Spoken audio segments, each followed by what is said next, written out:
Good morning, Watanabe. Nice to meet you. Let me start.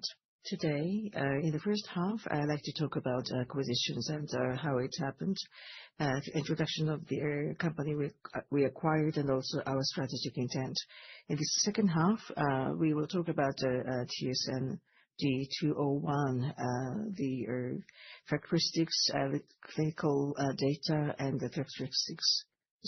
Transcend Therapeutics company, it's a company listed in New York, and the company has this product, the rapid-acting treatments products, and this is the company to develop the rapid-acting treatments product. And now our process for acquisition is completed, and we are waiting for the clearance by the authority. And Otsuka subsidiary, Otsuka America Inc., will have another company to acquire 100% of the stakes of the company.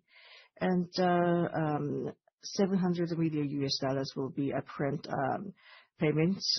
In addition to that, we will have the conditional milestones payments with the sales of the products up to the $525 million when the product was sold at its peak. And then Kevin is one of the founders, and he's a venture capitalist. And Blake Mandel is one of the co-founder and is a CEO today. And Dr. Benjamin Kelnandi is the psychiatrist from Yale University, and Dr. Benjamin is working on the ketamine and TSND 201.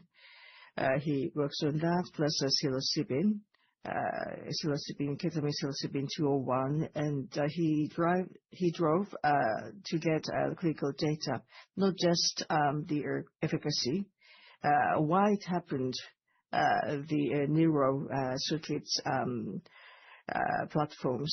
Those are the areas of his basic research. And now it is we are working on the phase 3 TSND 201 study, and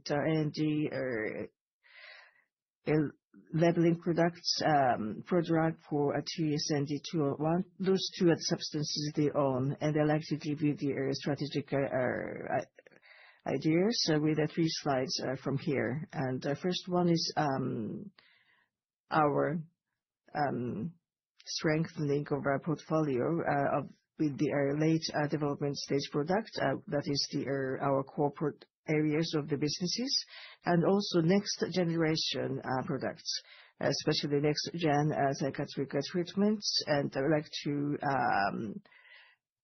have a sufficient approach in that field in order to get sufficient options. And after the mindset company, we'd like to win another option for that. And third point is in our CNS areas, psychiatry, we've been working in this area for 25 years, and like to make the best out of this platform to maximize the value out of these businesses. And one is the strengthening our core areas with the late stage products together. And we have a Rexulti and Abilify, Maintena, and Simplify. We have those CNS products going on at the moment. And then we have a high level of the revenues out of this area. And whilst we have those revenue, I'd like to make sure that we have a good investment on PL side for the upcoming late stage products. And we have a Centanafadine. It's already filed. And we have a good collaboration with the company. And Ultraront, it's another investment for the late stage products. At the moment, the revenue that we get today is to be invested for the next one, which now is the TSND 201, and it is a good strategic decision. And then in order to get this late stage product be approved to have a commercial stage, Whilst we have good revenues of the ongoing products, we like to make sure that we get those profit to be invested in the next portfolio. Next generation approach. There's a high expectation of the next generation treatment approach, and it is important to strengthen the portfolio in a strategic fashion. For us, when we say strategy or strategic, we can explain that word in three ways. One is the indication. Second is a variety of the mechanism. Third point, as I said before, continuity and the timing of the businesses.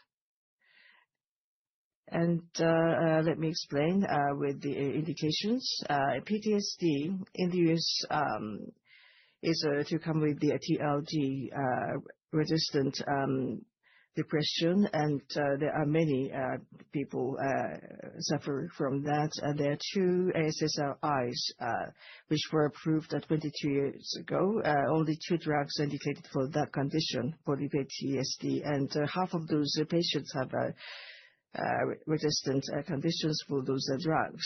Because of that, as you know, Rexulti would now completed PTSD phase 3, and we are working on the conversation with the FDA, responses and inquiries and so on. We actually had those processes, however, it wasn't approved, unfortunately. Those knowledge we have acquired now will be utilized for the upcoming project. Second point is the mechanism or science. When we say next generation, in a different context, probably when we say that in the psychiatry field, you would imagine a little bit differently. Maybe the doctor's understanding may be different from that of patients. The high efficacy and rapid acting and persistence. Basically, patients will come and then get a prescription. When they leave the office of the doctor can say, after a week, you can get good efficacy, feeling better. The rapid action is expected. Also the doctor could say, maybe you could stay and at home for 2-3 months with the drug, so that if you're feeling unwell, you can come back 2-3 months later, meaning that persistence of the efficacy is expected. As Dr. Benjamin researched, probably in that stage of the patients, after the prescription, there could be the neuroplasticity happening that will probably change the pathology in a way. Then on the right-hand side, out of the new generation psychiatry portfolio, the optionality or variety of the product could be looked for. We had acquisition of the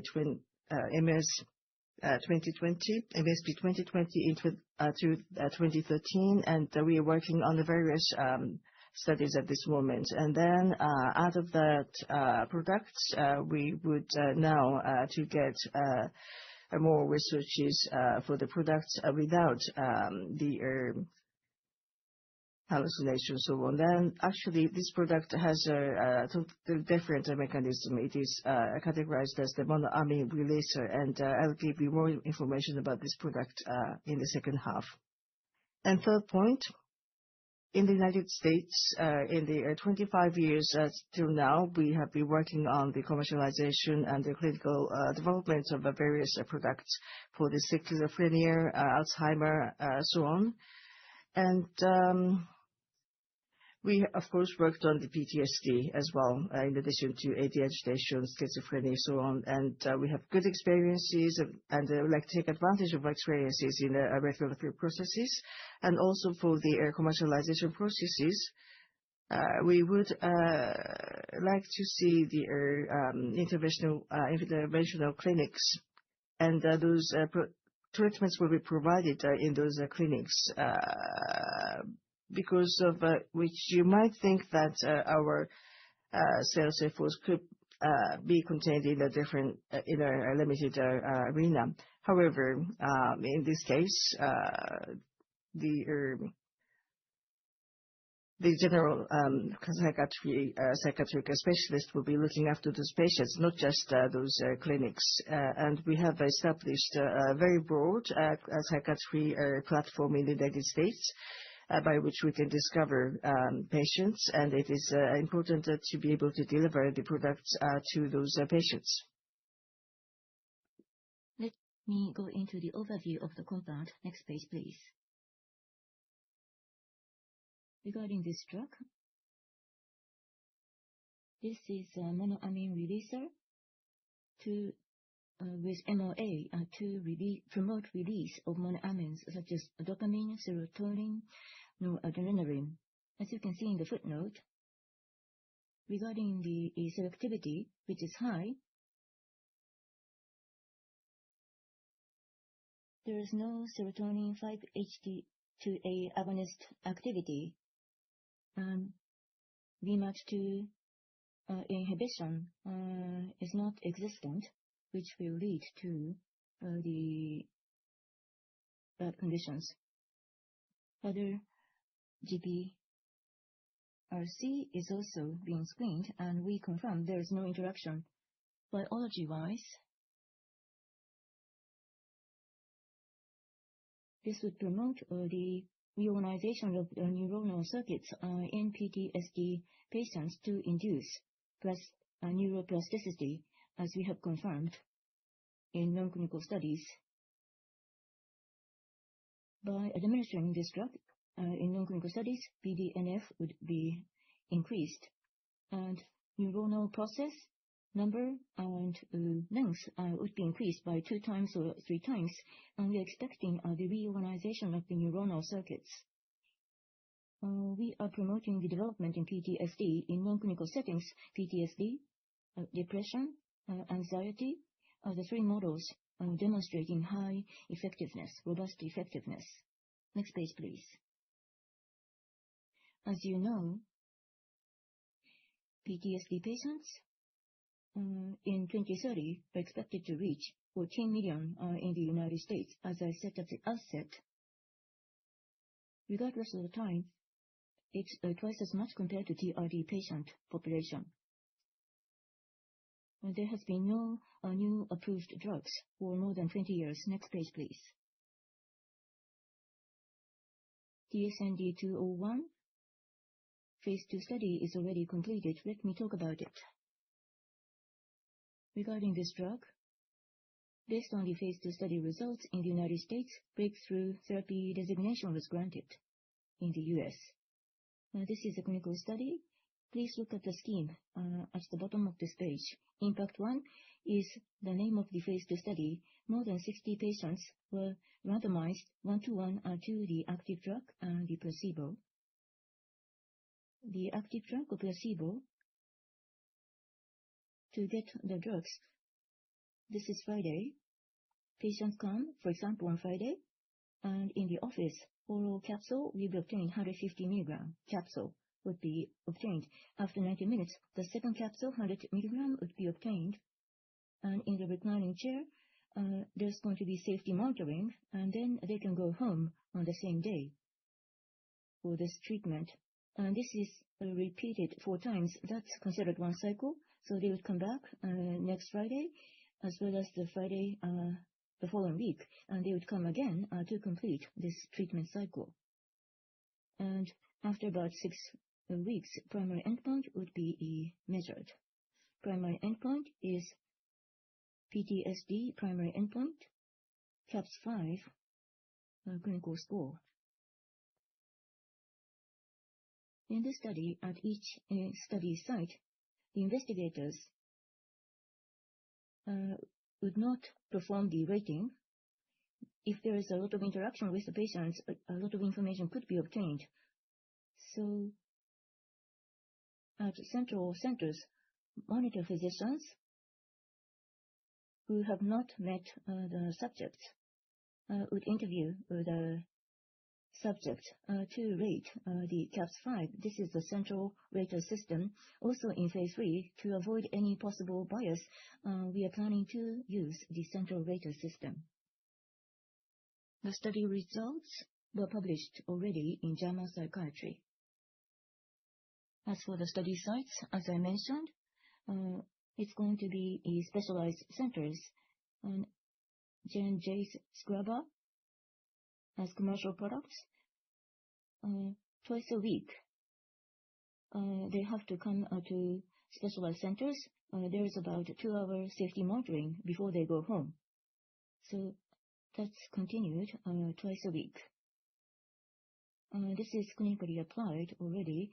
Based on those results, 6,000 clinics in the United States have been launched.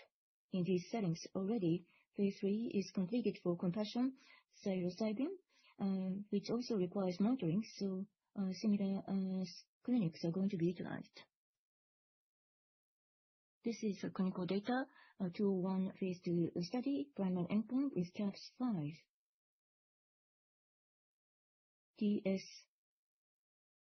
TSND-201 is the curve which has a declining trend. The upper curve is for the placebo. There are a few points to note. First, the timing of administration. If you look at the left bottom, there is an upper arrow for time administration with a 1-week interval, respectively. Without waiting for the 4 administrations, there is an early separation compared to the placebo. After the 4th administration, there's going to be no more treatment, but even after that, treatment effectiveness is sustained, as you can see here. And regarding this drug, in this clinical study, placebo curve behavior, Rexulti phase 3 successful study, and the placebo effect here is almost similar. Next page, please. This is about safety. There was no discontinuation due to adverse events, and favorable tolerability was confirmed. Many of the adverse events were mild to moderate, and exposure period was not so long. If you look at the blood concentrations, the events were transient and they were resolved within a short period of time. Serotonin agonist, there is no activity, so there is no hallucinogenic effects. We didn't capture in the study. So the typical hallucinogenic effects known to be associated with psychedelic agents were observed. No hallucinogenic effect was seen, and the rationale for monitoring based on the following symptoms. Blood pressure elevation 31.3%, but it was a mild blood pressure elevation which it was transient. And also there can be elevation in the feelings, so we have monitoring period for phase 2 and phase 3 studies as well. Phase 3 clinical study is shown on this page. As I mentioned, breakthrough therapy designation was granted, so with FDA, Type B meeting was held to discuss a phase 3 study design already. Transcend Therapeutics clinical development team has a similar clinical development philosophy like Otsuka Pharmaceutical. So if the study is successful, phase 3 study is implemented without changing the study design, and that's their belief. So other than the increase of the number of arms to 3, phase 2 study design is being followed in phase 3 as well.